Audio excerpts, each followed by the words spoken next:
Bon, fait que c'est ça que je racontais. Dans le fond, moi, je disais, j'ai pas, dans le fond, les jeux, là, j'ai pas besoin d'un jeu qui soit vraiment attractif, attrayant physiquement. J'ai juste besoin que le jeu soit intéressant dans ses mécaniques.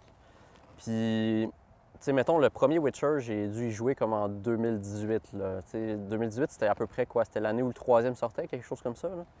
C'est dans ces environs-là. Puis, j'ai vraiment enjoy ce jeu-là, tu sais, en 2018, genre 10 ans après sa sortie. Puis il y a d'autres jeux auxquels j'ai joué là, qui sont intéressants de par leur mécanique. Il y en a un qui s'appelle Ink Band. En fond, ça, c'est un jeu que c'est un projet d'étudiants qui étudiaient à l'université, qui l'ont créé pour leur projet de fin d'études, finalement. Puis c'est sorti en 1991. Puis ça, j'y ai joué aussi. Puis je peux vous dire, tu sais, c'était des graphiques en ASCII, là. Fait que c'était des A commercial, des hashtags, c'était tous des petits logos comme ça pour dire genre, ah, t'as un escalier et tout. Mais dans le fond, c'est pour commencer le lore, parce que Angband, ça veut dire de quoi? C'est tiré des créations de Tolkien, dans le fond. Je pense dans le Silmarillion, ils en parlent. C'est la forteresse de Morgoth qui est comme un ancêtre de Sauron, dans le fond. Là. Puis dans ce jeu-là, dans le fond, tu as 500. Il faut que tu delves deeper. Il faut que tu ailles plus profondément dans la forteresse de Angband. Puis il y a 500 floors, niveaux, dans le fond. Puis évidemment, tu sais, il y a un niveau de difficulté qui s'agrandit en fonction de. Au plus que tu descends dans la forteresse. Puis, tu sais, t'entres dans ce jeu-là, puis l'ambiance, c'est que t'es en danger en permanence. Dans le village, tu peux déjà te faire péter la gueule par des hommes sous, genre.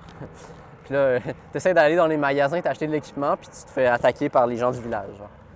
Mais par contre, dans le fond, c'est basé sur les jeux de Donjons Dragons. C'est beaucoup basé sur la mécanique de Donjons Dragons. Donc, c'est du tour par tour. Fait que le monde autour de toi va évoluer seulement si tu bouges ton personnage. Fait que tu peux laisser ton écran ouvert, il va rien se passer si tu es loin de ton ordi. Mais dès que tu vas te déplacer, les gens autour de toi se déplacent. Puis évidemment, tu es dans un donjon, fait que dans les niveaux inférieurs, tu ne vas pas voir les trucs aux alentours de toi. Puis ce qui est intéressant, c'est ça, c'est vraiment comme du Donjon Dragon. Fait que ton personnage, il y a des caractéristiques, il y a une classe, il y a des items de classe, il y a des choses comme ça. Puis il y a des mécaniques, par exemple, tu peux devenir aveugle, tu peux ne plus pouvoir caster de spell, genre c'est un spell caster, ce qui est un peu de la merde. Puis c'est ça, dans le fond. Puis il y a vraiment un aspect de découverte, puisque genre tu ramasses des potions, tu sais pas c'est quoi, il faut que tu les essayes. Puis tu ramasses des scrolls, tu sais pas c'est quoi, il faut que tu les essayes aussi. Puis il y en a qui sont vraiment chiants, genre mettons il y a un scroll de Deeper Ascend, que genre ça te fait descendre de 5 niveaux direct. Puis là, tu te fais juste péter la gueule par tout ce qu'il y a là-bas. Parce que dans ce jeu-là, il faut prendre ton temps pour descendre quand même. Puis tu as des potions, genre, je pense qu'il y en a une, j'ai jamais eu cette malchance-là, mais il y a une potion que tu essayes, ça te tue direct, genre. Puis quand ton personnage meurt, ben c'est fini. Faut que tu recommences.